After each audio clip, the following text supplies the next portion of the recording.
Hello, നമ്മുടെ പുതിയ video എത്തിയിരിക്കുകയാണ്. സോ ഈ വീഡിയോയിൽ ഞാൻ ഡിസ്കസ് ചെയ്യാൻ ഉദ്ദേശിക്കുന്നത് റിലേഷൻഷിപ്പ് അല്ലെങ്കിൽ ഒരു റിലേഷൻഷിപ്പ് എന്ന് പറഞ്ഞ അതിൽ നിന്ന് മാറി നമ്മളൊരു മാരേജ് എന്ന് പറഞ്ഞ ഇതിലേക്ക് എത്തിക്കഴിഞ്ഞിട്ടുള്ള ആഫ്റ്റർ ലൈഫിനെ കുറിച്ചാണ് ഞാൻ ഉദ്ദേശിക്കുന്നത്. വെച്ചാൽ ഒത്തിരി നീട്ടുന്നില്ല, കാരണം വെച്ചാൽ ഒത്തിരി ലോങ് ആയിട്ട് പോകുന്നതിന് പകരം ചെറിയൊരു കാര്യം നമ്മൾ ഡിസ്കസ് ചെയ്തിട്ട് നമ്മൾ നിർത്താനാണ് ഉദ്ദേശിക്കുന്നത്.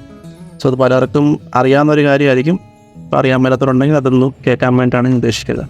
സോ നമ്മൾ ശരിക്കും പറഞ്ഞാൽ നമ്മളെപ്പോഴും ഒരു റിലേഷൻഷിപ്പിലോ അല്ലെങ്കിൽ നമ്മളൊരു അറേഞ്ച്ഡ് മാരേജ് സെറ്റപ്പ് ആണെങ്കിലും നമ്മളൊരു ഇപ്പോഴത്തെ ഒരു സെറ്റപ്പ് വെച്ച് നമുക്കൊരു കുറച്ച് സമയം, നമുക്കൊരു പീരീഡ് ഓഫ് ടൈം നമുക്ക് എപ്പോഴും ഒരു ഡേറ്റിംഗ് എന്ന് പറയുന്ന ഒരു പീരീഡ് നമുക്ക് കിട്ടാറുണ്ട്. റിലേഷൻഷിപ്പിൽ അത് കുറച്ചുകൂടെ കുറച്ചുകൂടെ ഒരു ലവ് അല്ലെങ്കിൽ ആ ഒരു ഇതിലേക്ക് പോകുമ്പോൾ ലവ് റിലേഷൻഷിപ്പ് എന്ന് പറയുമ്പോഴത്തെ അത് കുറച്ചുകൂടെ ഒരു നീണ്ടു പോകുമെങ്കിലും നമ്മളൊരു അറേഞ്ച് മാരേജ് ആകുമ്പോൾ ഒരു പീരീഡ് ഓഫ് ടൈം മാത്രമേ കിട്ടത്തുള്ളൂ.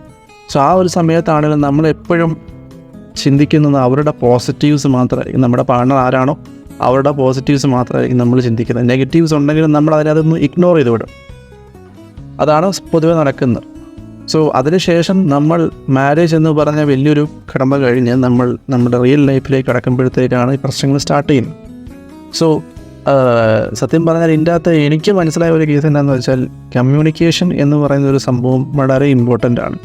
അപ്പോൾ നമ്മുടെ മാരേജിന് മുന്നേ നമ്മൾ എന്തായിരുന്നു, മാരേജിന് ശേഷം നമ്മളൊരു വേറെ ആളായി മാറി എന്ന് പറയുമ്പോഴത്തേക്ക് സത്യം പറഞ്ഞാൽ എനിക്ക് തോന്നിയിട്ടുണ്ട് നമ്മുടെ മാരേജിന് ശേഷം ഒരു ആണിനെ സംബന്ധിച്ചിടത്തോളം അവൻ മാറുന്നത് എങ്ങനെയാണെന്ന് വെച്ചാൽ അവൻ്റെ ആയിട്ടുള്ള ഈ ഒരു കല്യാണം കഴിച്ചൊരു കൊച്ചു എൻ്റെ കൂടെ വന്നിട്ടുണ്ട്. സോ അവളെ എനിക്ക് നോക്കണം. സോ അതുകൊണ്ട് ആ ഒരു കാര്യത്തിനകത്ത് അവൻ കുറച്ചുകൂടെ ഒന്ന് മാറ്റി ചിന്തിച്ച് അവൻ കുറേ കാര്യങ്ങൾ ചെയ്തെന്നിരിക്കും. കുറച്ചുകൂടെയൊക്കെ അവൻ ആ ഒരു ഇതിലേക്കായിരിക്കും അവൻ കുറച്ചുകൂടെ നമ്മുടെ ലൈഫ് മുന്നോട്ട് പോകാൻ വേണ്ടിയിട്ടും അവൻ്റെ ജോലിയുടെ കാര്യങ്ങൾ അങ്ങനത്തെ കാര്യങ്ങളൊക്കെ ആയിരിക്കും അവൻ മുന്നോട്ട് പോകുന്നത്. അപ്പം ഈ പറയുന്ന പണ്ട് നമ്മൾ സമയം ഉണ്ടാക്കി ചെയ്തുകൊണ്ടിരുന്ന കാര്യങ്ങൾ ആ സമയത്ത് ചിലപ്പം ഇഗ്നോറൻ്റായിട്ട് മാറും.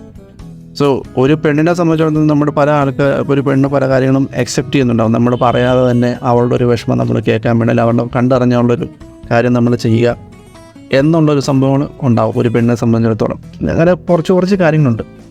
സോ അതിലേക്കൊന്നും നമ്മൾ ഡീപ്പായിട്ട് എക്സ്പ്ലെയിൻ ചെയ്യുന്നില്ല. ബട്ട് ഞാൻ പറയുകയാണെങ്കിൽ നമ്മുടെ പാർട്ണർ ആരാണോ നമ്മുടെ പാർട്ണറോട് പറയാം, എനിക്കിങ്ങനെ എത്രയ്ക്ക് പ്രശ്നങ്ങളുണ്ട്, എനിക്ക് ലൈബിലിറ്റി നമ്മുടെ റിയൽ ലൈഫിലേക്ക് കിടന്നിരിക്കുകയാണ്. സോ നിനക്ക് എന്തെങ്കിലും പ്രശ്നങ്ങളുണ്ടെങ്കിൽ നീ എന്നോട് മസ്റ്റായിട്ട് ഷെയർ ചെയ്യണം.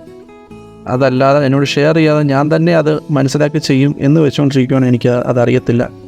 അത് ചില സമയത്ത് പിന്നെ അത് ഒരു വലിയൊരു പ്രശ്നത്തിലേക്ക് മാറും. അതുകൊണ്ട് നമുക്ക് ആ ഒരു പ്രശ്നം അപ്പം തന്നെ ഉണ്ടെങ്കിൽ അല്ലെങ്കിൽ നിനക്കൊരു വിഷമമോ അല്ലെങ്കിൽ നിനക്ക് എന്തെങ്കിലും സാധനം ചെയ്യാനോ ഉണ്ടെങ്കിൽ നീ അപ്പം തന്നെ എന്നോട് പറയണം. നമുക്ക് അതിനുള്ള സൊല്യൂഷൻ എനിക്ക് ചെയ്യാൻ പറ്റുന്നതാണെങ്കിൽ ഞാനത് ചെയ്തു തരും. അല്ലെങ്കിൽ നമുക്കത് കുറച്ചുകൂടെ ഡിസ്കസ് ചെയ്ത് ചേർക്കാം എന്നുള്ള കേസാണെങ്കിൽ നമ്മളങ്ങനെ ചെയ്യാം. അങ്ങനെ ഒന്ന് പറയുകയാണെങ്കിൽ ഈ പറയുന്ന ഇത്രയും വലിയ പ്രശ്നങ്ങളിലേക്ക് കടക്കുന്നതിന് മുന്നായിട്ട് നമുക്ക് കുറച്ചൊരു സോൾവിങ് ഉണ്ടാക്കാം എന്നാണ് എൻ്റെ ഒരു വിശ്വാസം. സോ ഈ ഒരു ചെറിയ ടിപ്പാണ് എനിക്ക് പറയാൻ ഉദ്ദേശിച്ചത്. So thank you. എൻ്റെ വീഡിയോ ഇഷ്ടപ്പെട്ടെങ്കിൽ നിങ്ങൾ ലൈക്ക് ചെയ്യാം. അതുപോലെ തന്നെ വീഡിയോയിൽ എന്തെങ്കിലും തെറ്റുകളുണ്ടെങ്കിൽ നിങ്ങൾ കമൻറ്റ് ബോക്സിലോ അല്ലെങ്കിൽ എന്തെങ്കിലും സജഷൻസ് ഉണ്ടെങ്കിൽ നിങ്ങൾക്ക് പറയാവുന്നതാണ്. Thank you. എൻ്റെ ചാനൽ സബ്സ്ക്രൈബ് ചെയ്യാൻ വേണ്ടി അപേക്ഷിക്കുന്നു. Thank you.